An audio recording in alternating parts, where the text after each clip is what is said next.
Boa noite a todos que nos acompanham pelo YouTube da Sala Cecília Meirelles.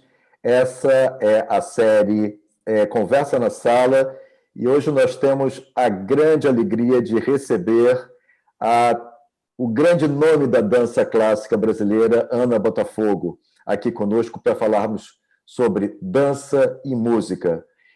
A série Conversa na Sala é apresentada pelo Governo do Estado do Rio de Janeiro, Secretaria de Estado de Cultura e Economia Criativa, FUNARGE, Associação dos Amigos da Sala Cecília Meirelles e Petrobras Cultural. Nós agradecemos muito aos nossos mantenedores, ao nosso patrocinador, e temos hoje assim essa junção entre a música que se faz e a música que se dança.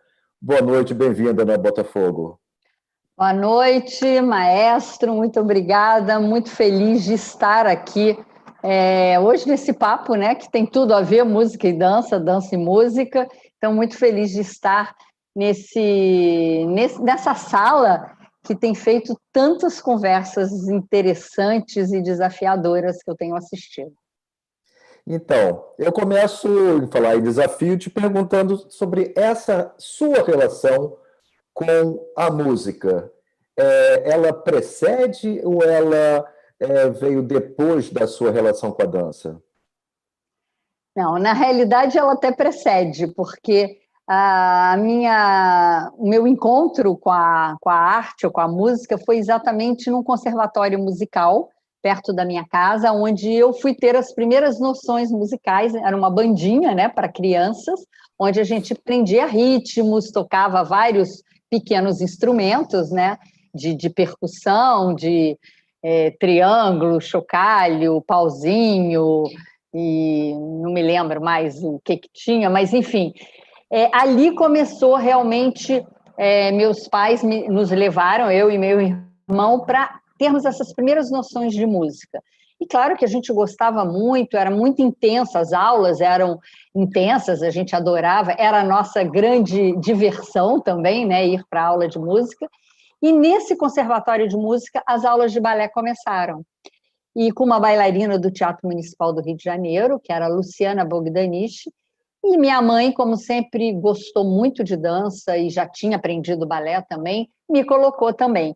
E foi maravilhoso, foi um encontro muito bom, mas eu ter tido uma iniciação musical me ajudou muito no ensino do balé, e logo ali nas primeiras noções, e até mesmo porque a minha professora já sentia também uma certa... Ela contava, né, para minha mãe, que eu já tinha uma musicalidade, que eu já entendia da música que ela põe naquela época. As nossas aulas de balé, mesmo para criança, era com piano ao vivo. Era a mãe dela que tocava piano, então já era, como era num conservatório de música, a gente tinha piano e a gente tinha as aulas todas com o piano. Então foi a iniciação musical que me levou para a dança e, enfim, eu acho que depois esse binômio música e dança nunca mais me abandonou. E essa questão, assim, quando você fala que ela percebia em você uma musicalidade, era a questão do ritmo, quer dizer, essa questão do ritmo na dança é uma coisa que me fascina muito, porque apesar do ritmo musical ele ser grafado na partitura, o ritmo da dança não tem uma grafia, até existe uma grafia, eu sei que existe uma grafia, mas, na verdade, ele passa por uma contagem. Então, eu percebo que quando o bailarino prepara uma coreografia, né, ou quando um coreógrafo prepara uma coreografia, existe uma contagem que é a música em abstrato, sem necessariamente haver, inclusive, a música, né? Existe uma contagem e coreografia que depois se encaixa com a música. Como é que essa transposição de uma coisa que me parece muito técnica, né, que é essa contagem e como se dá esse movimento para a música no real, digamos assim?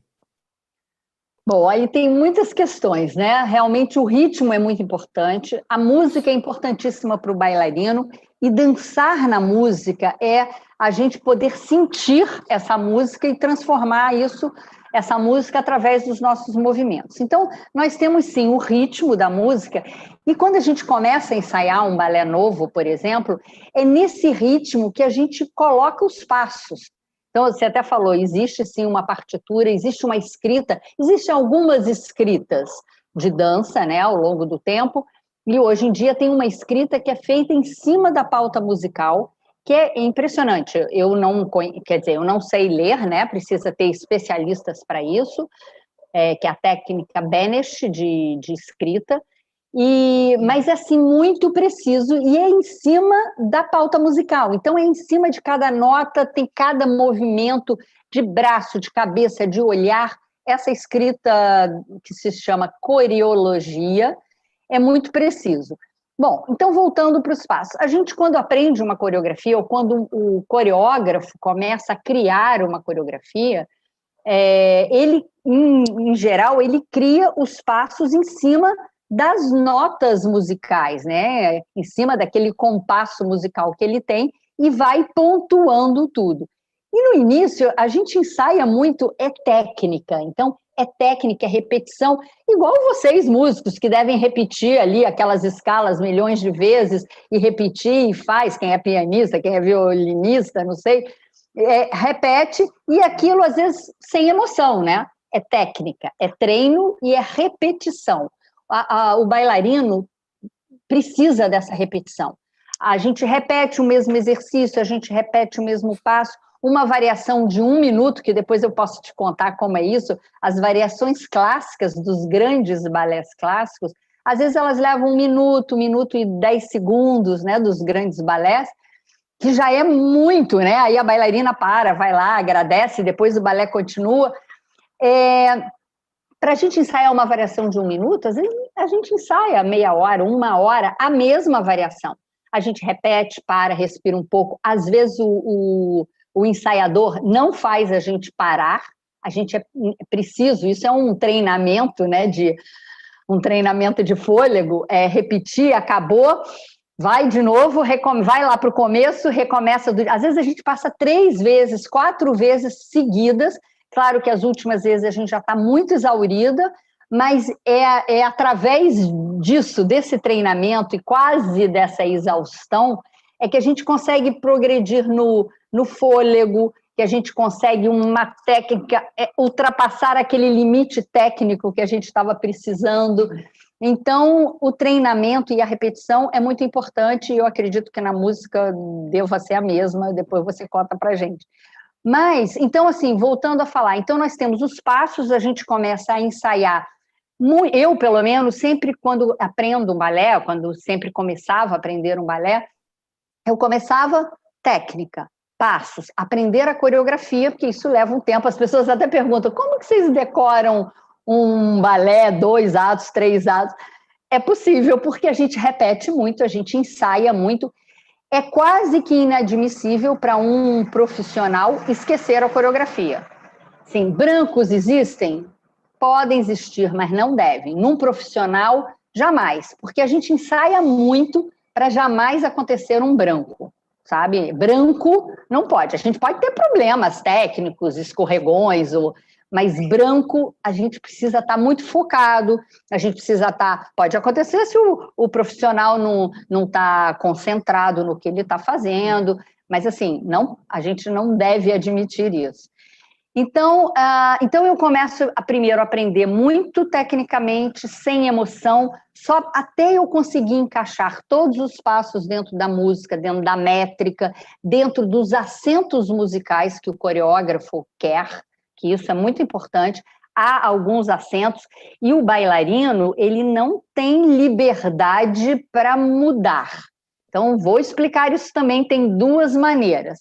Os grandes clássicos, como os balés do século XIX, os balés do século XX, que ficaram muito famosos, que são repetidos e passados de geração para geração, a gente tem balés que a coreografia que foi feita lá no século XIX, a gente continua repetindo. Por exemplo, vou citar um exemplo, Gisele, o super romantismo, né, um balé da era romântica, a gente continua fazendo, sobretudo os bailarinos principais, a mesma coreografia, os mesmos detalhes, mas, claro que existe também porque é tão complexo tudo isso que a gente tem muitas nuances, né? Claro que existem produções novas, existem criações novas, mas a coreografia normalmente não muda muito.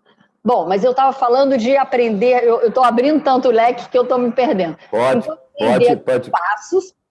Então é isso, aprender os passos é muito cartesiano ali. Aprendeu, repetiu, até colocar todos esses...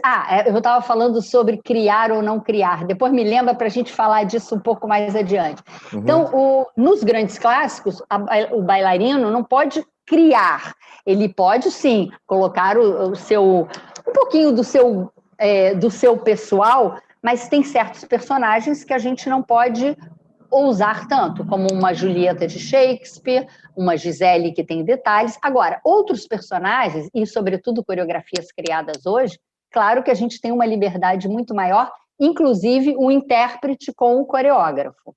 O que eu digo que muitas vezes o bailarino, ele é muito instrumento na mão do coreógrafo e faz exatamente o que o coreógrafo quer. Se o bailarino pretende fazer um grande acento, um arabesque, numa determinada nota musical, porque ele acha que é melhor, mas se o coreógrafo disser, não, eu não acho, a gente vai ter que fazer do jeito que o coreógrafo quer.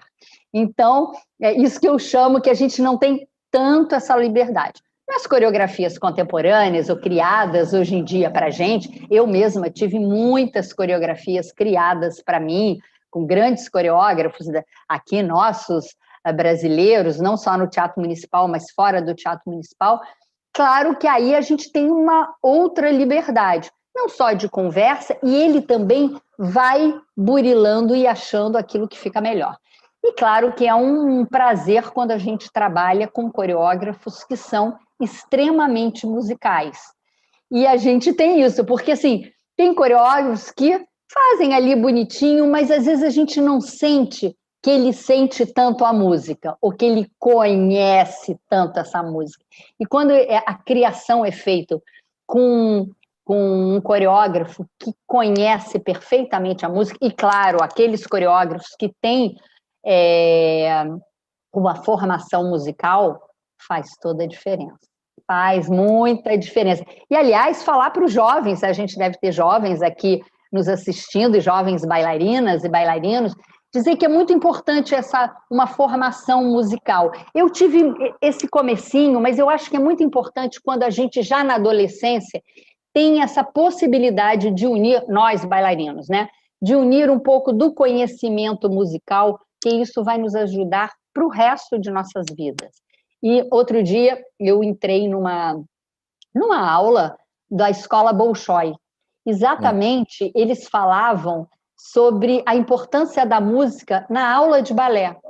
E eles trouxeram quatro pianistas especialistas para tocar aula de balé, que é diferente. Um concertista é maravilhoso, mas não obrigatoriamente um concertista, um ótimo pianista, vai saber tocar uma aula de balé, que também é muito específico. As músicas, o ritmo e os tempos musicais para cada passo. Então, foi uma aula fantástica que eu entrei como ouvinte e que foi muito bom ver todo esse universo, mas por que eu estou falando isso? Porque na Escola Bolshoi, os alunos da escola têm no currículo deles não só uma iniciação musical, mas eles precisam aprender um instrumento. Então, além deles terem todas as aulas deles serem com música ao vivo, eles têm que aprender um instrumento.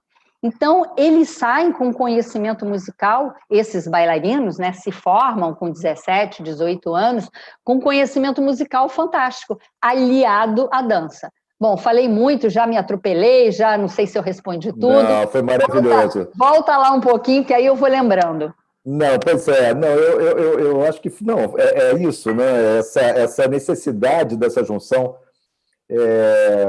de música, né, e dança, e de se criar coreografia, tem muito a ver também, às vezes, com o diretor de ópera, né? O diretor de ópera que tem um conhecimento musical, né, que consegue abordar a partitura de alguma forma, realmente tem um diferencial. Isso também se aplica também no universo lírico. Nas minhas aulas de regência, quando eu estudei regência, o professor que foi enfim, regeu já diversas vezes o Teatro Municipal, o maestro Roberto Duarte, ele sempre dizia que era importante olhar a ponta da sapatilha da bailarina, né? Quer dizer, o tempo em que você está regendo tem que ser muito de acordo com a ponta da sapatilha da bailarina. Você, que é a primeira bailarina desde 1981, que já esteve em situações de solo inúmeras vezes, né? Então talvez seja a pessoa que mais sofre, né? O artista que mais sofre com essa variação de tempo. Como é que é esse relacionamento com o maestro, com quem vai produzir a música para você dançar? Olha, isso é um tema maravilhoso, porque essa relação bailarino e maestro é fundamental em nossas vidas, né? Na vida de um bailarino profissional. E essa observação do maestro Roberto Duarte, que tem que olhar a ponta da bailarina, porque, na realidade, muitos dos nossos toques na ponta são exatamente um acento musical, porque a gente vai dar a ponta aqui, vai fazer uma posição, ou vai rodar, e o que é mais difícil é quando a bailarina está rodando, porque quando a gente roda, a gente tem um atrito da ponta mínimo, né? O diâmetro da ponta é muito pequeno, né? Não sei, 3, 4 centímetros, é um diâmetro muito pequeno de ponta. E a gente roda nesse diâmetro e, na realidade, a bailarina está na ponta, ela abaixa, ela roda uma vez, digamos, abaixa para subir novamente, né? Para não ter que usar os termos técnicos aqui, que seria um relevé, né? Ela desce, sobe, desce, sobe. Quando a gente faz uma proeza técnica da primeira bailarina, né, que são os fouettes. Os fouettes, normalmente, a primeira bailarina, ela precisa passar por 32 fouettes seguidos. E o maestro precisa seguir. E claro que tem balés também, tem alguns balés que pedem um pouco mais lento, tem outros que pedem mais vigor, como Don Quixote, por exemplo, pode ser fouettes muito rápidos, e depende também muito da própria bailarina. Bailarinas mais altas tendem a fazer alguns giros um pouco mais lentos do que bailarinas menores, que são um pouco mais ágeis, e tudo isso o maestro tem que ficar atento. Então, na realidade, é ou a ponta ou a descida da ponta, que muitas vezes a gente marca o tempo no calcanhar e sobe, tudo isso seriam tempos musicais e que o maestro precisa seguir. Tocar para balé não é todo maestro que gosta, não. Você deve saber disso. Tem uns maestros que primeiro não gostam, outros têm medo. Tem medo porque o maestro, num espetáculo de balé, num balé, né, num espetáculo de balé, o maestro não tem autonomia total para ele fazer, ou ele criar, ou ele sentir aquela música do jeito que ele quer. Ele tem regras a seguir porque ele está seguindo os bailarinos e a coreografia. Então, na realidade, num espetáculo de balé, a orquestra, eu sempre digo que os músicos e o maestro fazem um exercício de humildade, eu diria, porque eles estão muito a serviço da obra, da dança, e muito em serviço para que o bailarino se saia o melhor possível. Ele depende do tempo musical, sem sombra de dúvida. Uma coisa é você botar um CD que vai tocar sempre do mesmo jeito e você vai habituar mais uma vez, repetir e habituar. Mas é muito chato porque você perde aquela emoção da música ao vivo. Então, que é essa relação da orquestra, dos músicos com o balé, né, com o corpo de baile inteiro, é exatamente essa interação de emoção, claro que tudo dentro do limite, né? Não pode um dia o maestro querer uma emoção e tocar quase um adágio quando a música pede mais agilidade. Claro que, mas há nuances. Então, assim, eu particularmente, claro que eu acho que o mundo inteiro adora dançar com orquestra, com música ao vivo, que é onde a gente sente mais, é a música entrando ali pertinho da gente, entrando no que a gente pode fazer. E então, assim, a questão do maestro e a música é muito importante. Hoje em dia, os maestros, realmente, eles veem... Nós temos maestros expert em balé, tem maestros que só regem, ou quase que só regem para balé, existem no mundo, né? e tem esses grandes teatros que têm maestros especializados para balé. Tem outros maestros que tocam, que regem para tudo, mas que gostam também de balé. Só que balé, ele tem que, além de ensaiar com a orquestra, ele precisa assistir os ensaios, e os nossos maestros, né, lá no Teatro Municipal, têm feito isso. Eles assistem os ensaios, muitas vezes eles conversam com os coreógrafos, e, claro, precisa ter essa coisa, esse ajuste fino com a bailarina e com o bailarino principal. E também tem uma outra questão, que nem sempre, todos os dias, a orquestra toca todos os dias, o maestro vai todos os dias, mas o bailarino principal nem sempre são os mesmos todos os dias. Então, isso muda. E isso é delicadíssimo para o maestro, porque ele tem que ficar atento, porque há balés que a gente consegue fazer o mesmo andamento sempre para todos os casais. Mas há balés que a gente não consegue, a gente precisa, às vezes, ou porque é uma levantada maior, ou porque a bailarina é maior, ou porque... Enfim, tem N casos que precisa, o bailarino salta mais, o bailarino salta menos, ou roda mais, e tudo isso o maestro tem que se adequar. E quando a gente chega no teatro, a primeira coisa que o maestro tem que fazer é saber quem dança hoje à noite. Né? O diretor, eu, enquanto fui diretora, eu sempre tinha esse cuidado, né? Eu e Cecília, de conversarmos com o maestro antes, porque cada dia tinha uma novidade, que é muito bom para o grupo, para o corpo de baile, porque é muito dinâmico quando cada noite você tem um solista diferente, não só no primeiro papel, mas em outros papéis. Isso dá uma dinâmica, dá uma renovada no corpo de baile, né? Imagino que se fosse na orquestra os solistas, né, sei lá, da noite, se cada noite é um solista diferente, a orquestra também eu acho que deve vibrar com isso. Que, aliás, eu queria também falar sobre isso agora. E aí, mas para o maestro eu confesso que é difícil quando ele precisa segurar uma orquestra inteira e ter cada noite um ritmo diferente. Isso é difícil. Sabe o que eu queria falar? Eu acho que eu posso parar para deixar você falar um pouquinho, mas é que eu vou lembrando de coisas. Continua. Sabe o que eu lembrei? Sabe o que eu lembrei agora? Que pode ser, que eu acho que pode ser interessante também, que é o seguinte: quando a gente vai ver um balé, a gente vai para assistir o solista principal, os bailarinos, os solistas da companhia, vai ver aquela obra toda. E quando um solista dança, o público vai lá, aplaude. Mas muitas vezes, quando esse solista dança, ele dança em cima de uma música que é um solo de um músico na orquestra. Isso a gente não pode esquecer. Às vezes são solos dificílimos, tão difíceis quanto que a bailarina ou o bailarino está fazendo em cena, mas às vezes, por exemplo, eu acho que às vezes o público em geral está olhando, encantado com o bailarino ou com a proeza do bailarino, mas esquece que o músico está fazendo uma técnica dificílima. E nós, muitas vezes... Bom, e aí isso é maravilhoso, e eu adorava quando muitas vezes a gente dança, né? Acabou, a bailarina vai agradecer. E muitas vezes, enquanto eu agradecia ali perto do fosso, né, da orquestra, a gente agradece mais na frente, muitas vezes a gente escutava os arcos batendo assim, porque era a orquestra, às vezes, dando o aplauso deles baixinho, né? Para o músico que tinha feito algum solo lindo, maravilhoso, que isso tinha. Então, olha a importância da música, do músico solista na orquestra e do bailarino solista no palco. Então, tudo isso é uma interação. E eu queria muito, isso é um assunto importante para a gente falar, quando a gente estiver fazendo até como chama aquilo? Uma formação de plateia, para a gente chamar atenção para isso. Porque na formação de plateia, né, que as pessoas estão indo pela primeira vez no teatro, estão aprendendo, é muito importante mostrar o olhar para esse público de primeira viagem, tudo que eles têm que observar.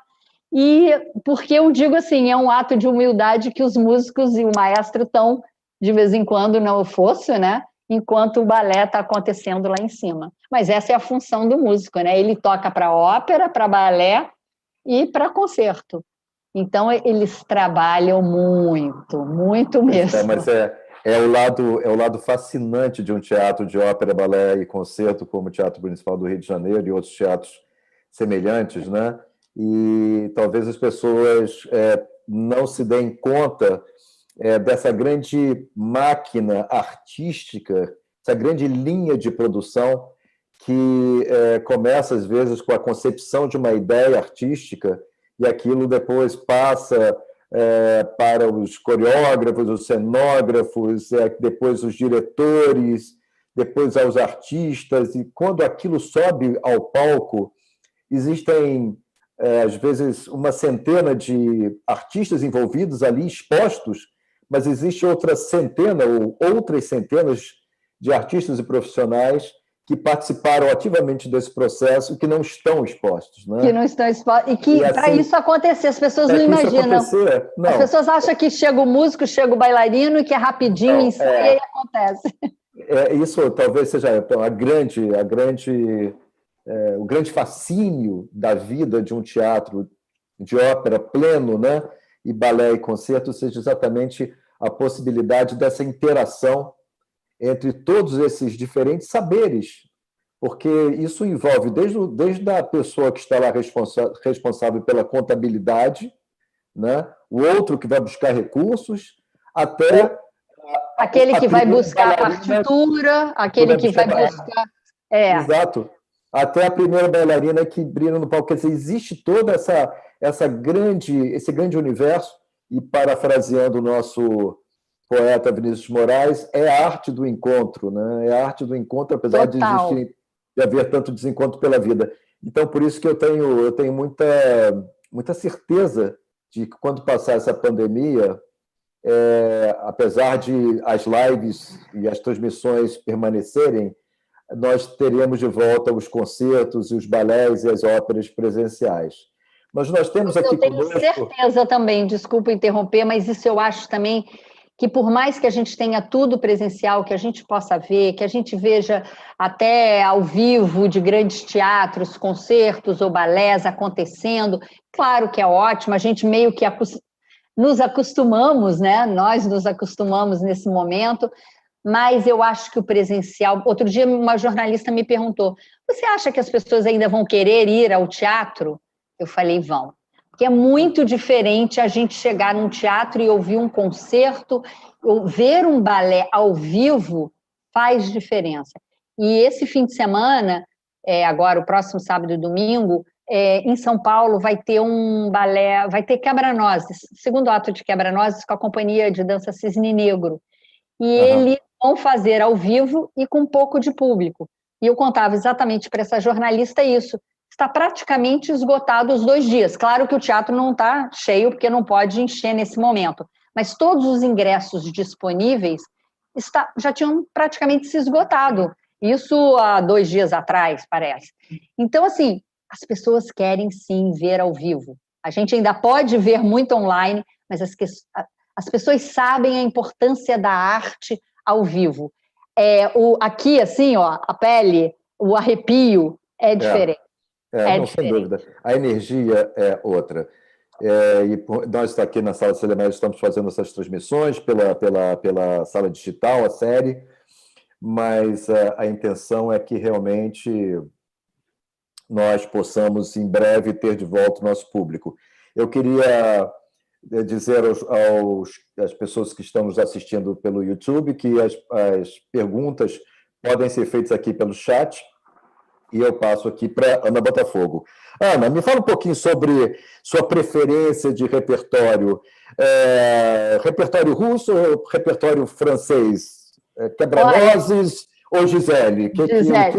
O que você gosta mais? Você está me dando uma opção muito difícil. Eu adoro todos os balés do século XIX, acho que foram os balés que eu mais dancei, né? Tanto esse lado russo, Tchaikovsky.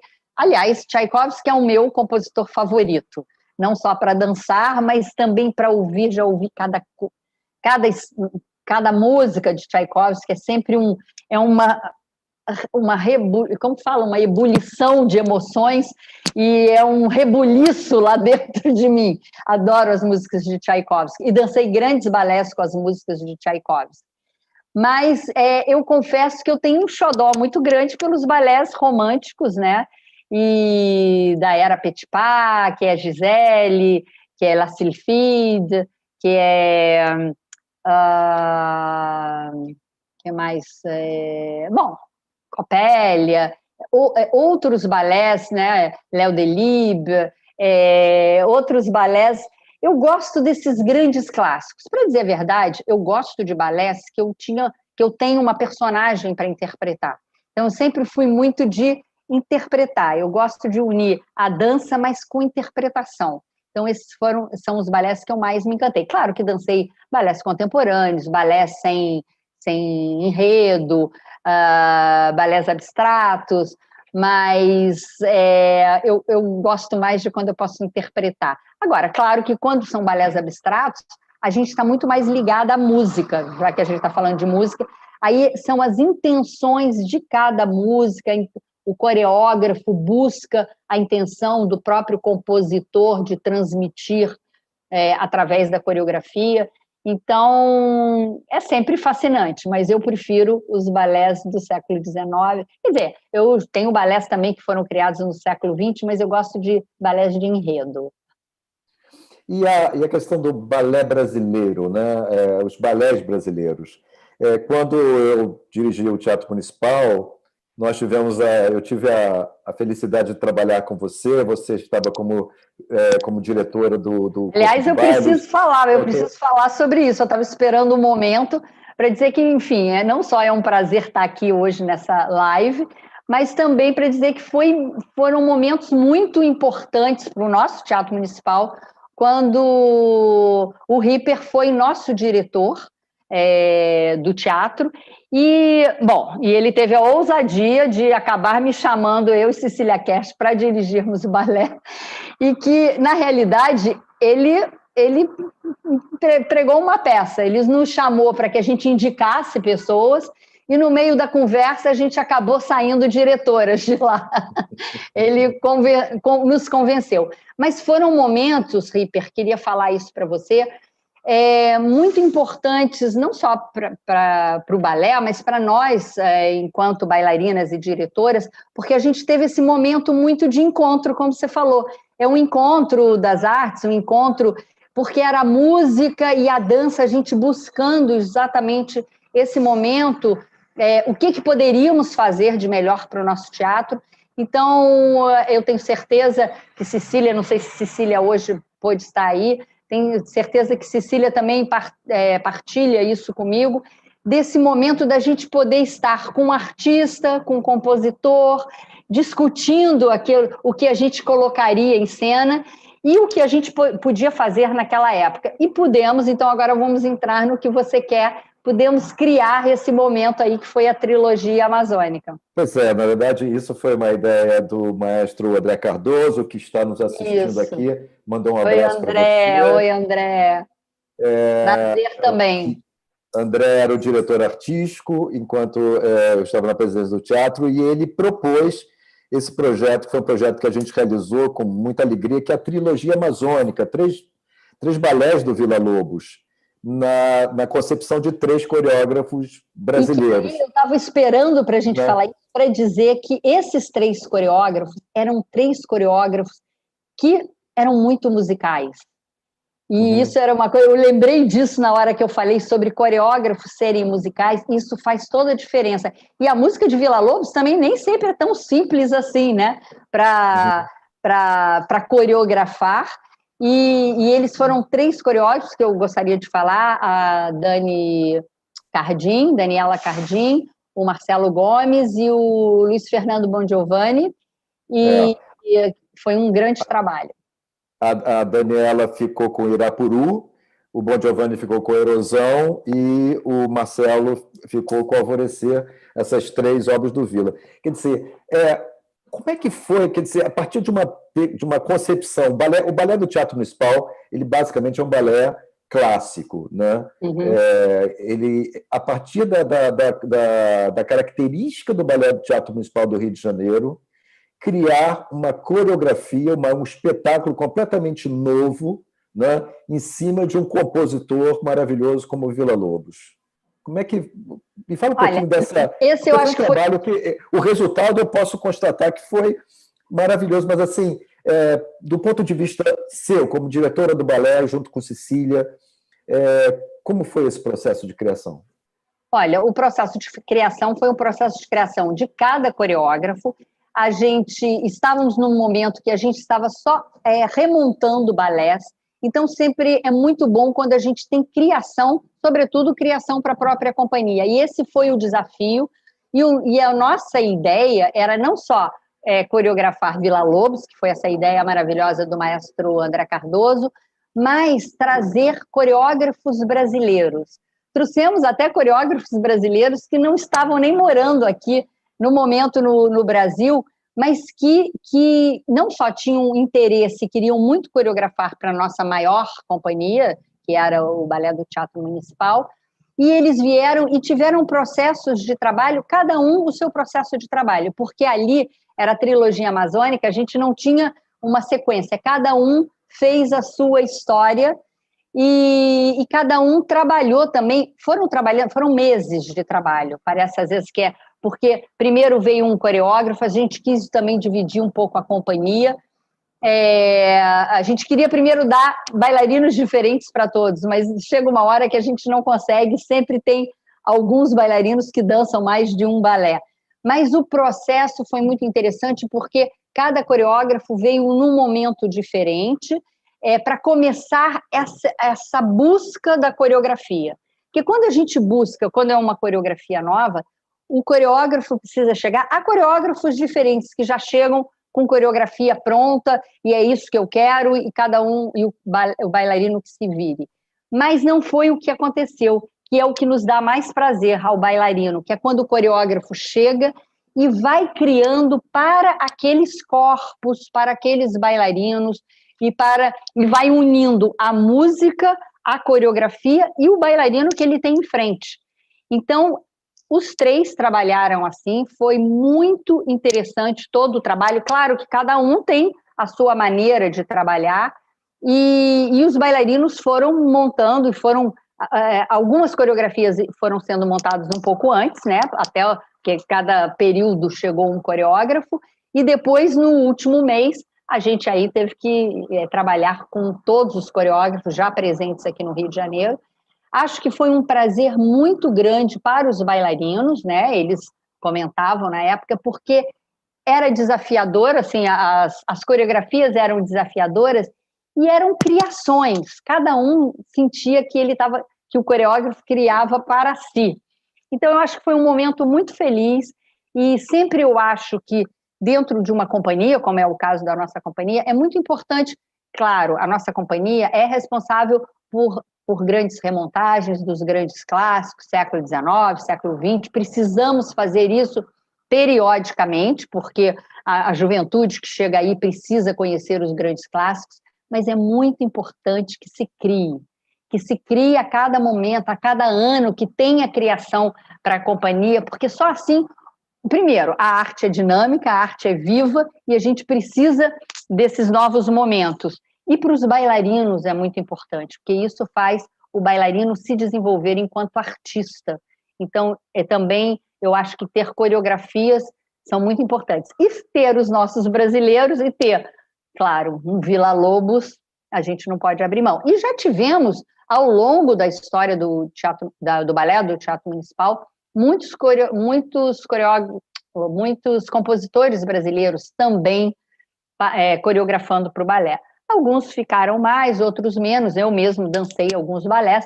Teve um muito importante, que você sabe, porque nós conversamos muito sobre isso, que quisemos trazer de volta, que foi o balé Gabriela, mais uma vez um tema brasileiro, Jorge Amado, né? O balé Gabriela, que nós fizemos, acho que em 1980, na década de 80, eu não me lembro se 83, 84. E era com música do Lobo. E com arranjo e orquestração do Ronaldo Miranda. Ronaldo Miranda. Não, fantástico, a gente amou, foi uma criação. Eu não dancei nesse balé, porque acho que não tinha o tipo da Gabriela, mas eu estive muito presente com a companhia, e enfim, foi um sucesso esse balé, e uma pena que a gente não conseguiu trazer isso de volta, né? Eu tenho a impressão que quem regeu foi Morelenbaum, talvez tenha sido Morelenbaum. Bom, pode ser. Eu me lembro muito desse balé dos dois lados, né? Porque eu estudava com o Ronaldo nessa época, Ah, olha só. né? Ele E estava sempre muito presente lá com a gente na tem, época dos ensaios. Não, e outra coisa que é importantíssima até a gente falar. A música não estava toda pronta, ela foi sendo feita foi, aos poucos. A gente já tinha coreografia e eles ainda compunham, porque tinha é. dias que falava assim, ai, o Falta coreógrafo um dizia, pedaço. quero um pedaço aqui para o É. Bataclan, quero um pedaço aqui, não sei para quê. Ele ia lá, compunha e trazia para a gente. Era maravilhoso, era Mas, maravilhoso. mas essa interação, quer dizer, você está falando sobre a questão dos coreógrafos brasileiros, mas eu, como compositor, sinto muita falta de novas obras musicais, né? Novas composições para balé. Né? Verdade. Isso era uma coisa. Quer dizer, nós temos os balés do Mignone, que são pouco tocados, são pouco feitos, né? Sabe um que E, eu soube também que escreveu para balé e que o Teatro Municipal teria feito, aí eu não sei se é na década de 50, se eu não sei, foi Lorenzo Fernandes, escreveu pequenas canções ou pequenas músicas e que foram coreografadas lá atrás e que isso até seria mais uma coisa para a gente voltar a trazer também. olha só, André Cardoso está aqui me corrigindo. Foi Mário Tavares que regeu Gabriela, é verdade. Mário Tavares, Mário maestro. Tavares, saudoso Mário Tavares. Isso. E agora, me diz uma coisa, e durante a pandemia, uma pergunta aqui do Nelson de Franco, nosso vice-presidente, como é que acontece durante a pandemia? Como é que os bailarinos passaram essa pandemia? Como é que eles fazem para manter a forma e técnica e física durante esse período? Momentos Difícil. difíceis para os bailarinos do mundo todo, e aqui, inclusive os nossos. Os bailarinos ficaram mantendo a forma física em casa, fazendo exercícios, dependendo das suas casas. Na varanda, no quintal, no cantinho, no quarto, na cozinha, onde as pessoas tinham espaço, podiam fazer um pouco de condicionamento físico. Mas o condicionamento físico, claro, os bailarinos se mantiveram assim. Hoje em dia a gente vê o Royal Ballet de Londres já está voltando, muitas companhias já voltaram a dançar, São Paulo Companhia de Dança já voltou a dançar também no palco, mas ninguém sai de casa desse condicionamento físico, que às vezes os bailarinos estão com boa forma física, fortes, alongados e com sua musculatura fortalecida, mas ele não sai de casa e vai para o palco dançar. Impossível. Porque o bailarino precisa do espaço, do palco, do piso adequado para saltar. Tem que lembrar que o bailarino passou 7 meses sem fazer um salto, ou saltando pequenos saltos dentro de casa, num piso duro, no cimento, no taco, no mármore, na terra, na grama, enfim, nada ideal. Então, assim, os bailarinos, eu acho, sim, que o artista bailarino sofreu muito e ainda está sofrendo muito nessa volta.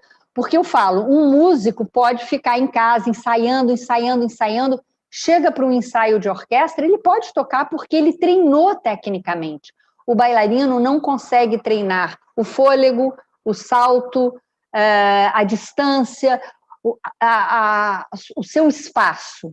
Então, está sendo muito difícil. Aqui no Teatro Municipal, muito difícil. O Teatro Municipal continua fechado, para falar aqui de Rio de Janeiro.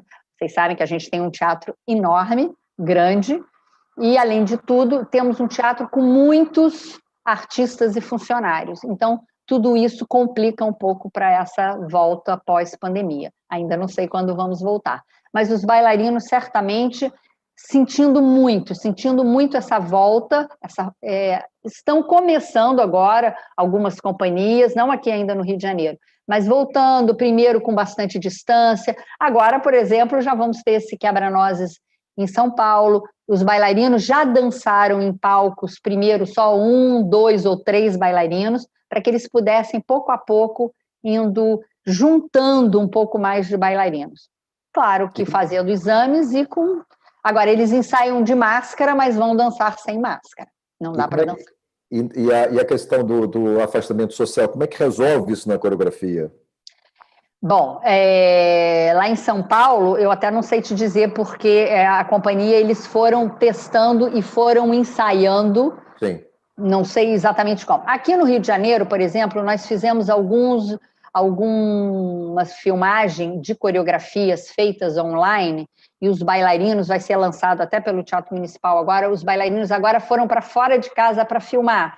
Então, alguns no parque, na rua, no viaduto, em lugares separados, mas só solos. E a única maneira de fazer pas de deux foi o de um casal.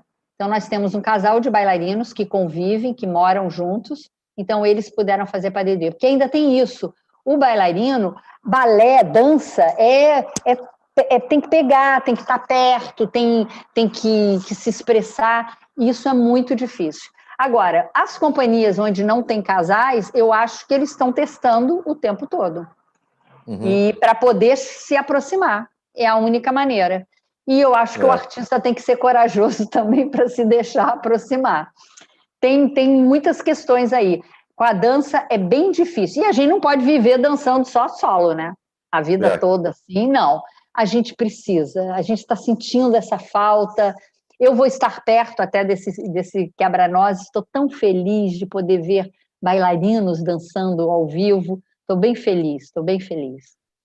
Não, a gente não consegue manter esse afastamento social nem fisicamente, nem afetivamente, né? Afetivamente eu acho que para o brasileiro é muito difícil, né? Eu acho que, em geral, acho que todos nós sentimos num grau maior ou menor, talvez culturalmente, outras populações se mas eu tenho visto já os concertos que vocês têm feito também com pequenos grupos e que está funcionando tão bem, né? Com todos os protocolos. Eu acho que com os músicos é um pouco mais fácil porque a gente consegue manter essa distância. Mas com bailarino ainda é difícil. E assim, eu temo um pouco porque algumas companhias na Europa, algumas voltaram e algumas tiveram também que dar algumas paradas porque alguns se contaminaram. Então, não pode trazer depois para dentro, porque vai acabar contaminando outros. Então, ainda é uma questão muito delicada. Que tempos são esses, né? Que tempos mas as vacinas estão chegando. Mas outra coisa, vamos dizer que a arte, a música, a dança, o teatro, ajudou a este mundo passar durante esse período.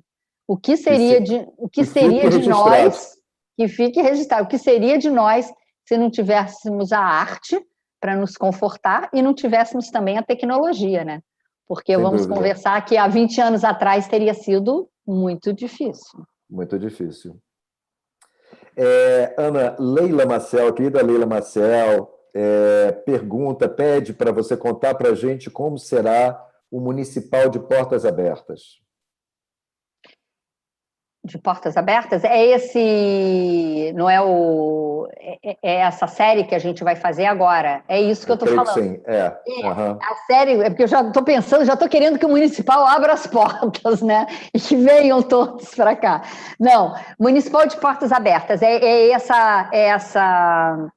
essa série que agora a gente está fazendo, não só com música, né? Com concertos, com canto e com balé também. O balé fez isso que eu falei, chamamos, a direção chamou 11 coreógrafos e fizeram 11 coreografias e vão apresentar agora, e já é isso que o bailarino não está mais dentro de casa, está fora de casa, em vários lugares ao ar livre, tá? E depois nós vamos ter concertos, aí vamos ter, eu acho que, um número de concerto, canto, e vamos ter também uma gala, um final de Natal. Tudo isso ainda é meio surpresa, mas onde os corpos estáveis estarão representados. O nosso balé não pode ter muita gente, mas será representado por um casal de primeiros bailarinos que estará também nessa gala de final de ano. Então, essa série Portas Abertas está sendo importantíssimo também para os nossos artistas que estão podendo, vou falar do balé, que estão podendo sair um pouco para fora, né? Já são coreografias filmadas fora de casa, mas os concertos eu acho que eles estão fazendo já no palco do Teatro Municipal, que é muito bom, né? A gente saber que músicos já estão podendo pisar o nosso palco e eles estão filmando, serão todos, não será ao vivo, ainda não temos público, mas teremos vocês como nosso público. Se Deus quiser, vai estar aí aberto para todos na internet. Eu acho que nós temos teatros, nós temos salas de concerto, como a Sala Cecília Meirelles, Teatro Municipal, que são verdadeiros templos, né? Mas precisam da alma, e a alma é exatamente a música que se faz, o balé que se dança, a ópera que se canta, e isso nós precisamos desse sopro vital Falou tudo. para que esses teatros e essas salas de concerto existam e possam cumprir a sua missão, a sua razão de existir. Maravilha, adorei. Sopro vital. É isso que precisamos. Precisamos, de fato. Você, além de bailarina maravilhosa, você é empresária, você é atriz, já participou de novelas. Quais são os projetos aí para 21 para frente, 2021 para frente? Bom, os projetos, por enquanto, a gente está ainda muito calcando devagar, porque a gente ainda não sabe o quanto a gente pode viajar. A vida do artista é muito itinerante, é muito de viajar. A bailarina, eu sempre viajei muito para dançar, e agora viajo muito para as minhas palestras, para as aulas presenciais, que nesse momento não está sendo possível, mas espero muito. Então, os projetos do próximo ano, eu tenho vários festivais, eu ia participar de vários festivais que foram adiados para o ano que vem. Então, eu já tenho uma agenda de alguns festivais de dança, onde eu vou ou ministrar aulas ou dar palestras. Hoje em dia, os temas estão abrindo. Antes, eu sempre quis incentivar os jovens bailarinos e levava sempre o tema da vida de bailarina. E claro que agora eu vou ter que ver como que eu vou contar como foi a vida de bailarina desse período, porque é um período que é interessante até saber tudo que os profissionais fazem nesse período, não é um momento fácil. Mas então os projetos agora são esses, e tem um projeto assim, já no forno, que acabou de entrar, que vai ser o lançamento de um livro que vai contar toda a minha história, desde o comecinho, desde lá da minha iniciação musical, até a minha retirada do Teatro Municipal, quando eu fiz meu último espetáculo, que foi um grande clássico, que foi o Balé Onegin. Mais uma vez, Tchaikovsky na minha vida. Ai, adoro, aquela música linda também. E então, agora entrou no forno finalmente, é um livro que já está pronto há algum tempo, foi uma grande pesquisa que eu vou contar, que foi feita pelo meu pai, imagina, contando não só os espetáculos que eu fiz, mas a pesquisa colocando a imprensa, contando cada espetáculo que eu fiz, ou com críticas, ou com reportagens. É um trabalho de pesquisa muito grande e que, se Deus quiser, vai acontecer agora em 2021. Então, é um livro que já estava no forno há algum tempo e agora a gente está trabalhando mais ativamente nisso. Então, tenho algumas ideias. Claro que eu tenho a minha escola de dança, que reabriu agora também, e temos muitos projetos com essa escola. É uma escola nova em Niterói, mas que vem de uma escola com tradição, que é uma escola de Macaé, que chama Âmbar Escola de Dança, e que nós temos muitos projetos para concluir, porque esse ano nós não pudemos fazer com os nossos alunos, enfim. E tenho, claro, e essa parte empresarial que eu cuido, além dessa minha parte artística, que é a escola, e a minha loja, que é ligada a tudo de dança. A minha vida, na realidade, é tudo, vão abrindo vários ramos, várias ramificações, mas é tudo ligado com dança. Acho que não poderia deixar de ser, para quem tem mais de 40 anos de carreira. Então, a dança impregnou. Quero saber como é que você conseguiu que Papai do Céu te desse mais do que 24 horas por dia. Olha, era difícil mesmo. Eu sempre pedi mais de 24 horas, porque, sobretudo na época que eu era 24 horas bailarina, então os outros assuntos ficavam muito, muito de lado. Eu confesso que, enquanto eu dancei, eu fui 24 horas bailarina, e as outras coisas iam sendo resolvidas nos intervalos, entre uma comida e outra, entre uma dormida e outra. Mas agora, claro, eu consigo dividir um pouquinho mais o meu tempo, e, sobretudo, me dá muito prazer são essas palestras que eu faço, temas, até essas lives que a gente tem feito, quando os temas são variados, é tão bom, né? Hoje falamos só de dança e de música, depois, cada dia, já falei de saúde com a dança, cada dia o tema vai variando, e isso é muito bom, porque a gente vê que a dança não só traz saúde, mas ela está ligada a muitos setores de nossas vidas sempre. E a arte, né? Em geral, sim, é verdade. Sopro Ana, vital, não vou esquecer. sopro vital, e precisamos dele. Ana, que Precisamos. prazer. Muito obrigado. Estamos chegando aqui ao final. Eu queria agradecer a todo mundo que nos assistiu pelo YouTube. Quero agradecer muito a você. Foi uma conversa maravilhosa. Fica gravado no YouTube, então as pessoas que não puderam assistir, não puderam estar conosco essa noite poderão ver e rever. Enfim, foi um privilégio. Muito obrigado. Muito obrigada pela essa oportunidade de estarmos juntos, de poder falar do que a gente mais gosta, de música e de dança. E, mais uma vez, muito obrigada, enfim, por tudo, por toda a nossa parceria, como foi lá no Teatro Municipal, que foi maravilhoso, o tempo que estivemos juntos ali na direção, que pudemos, junto com o maestro André Cardoso e a Cecília Kersh, pudemos, como fala, concluir muitas temporadas que estão certamente em nossas memórias. E eu sou muito agradecida por isso. Muito obrigada por essa oportunidade, mais uma vez, de estarmos aqui juntos, e até breve.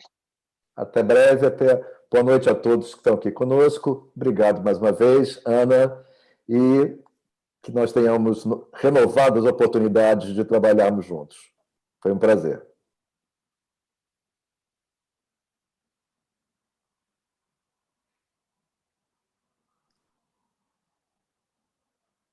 Ok.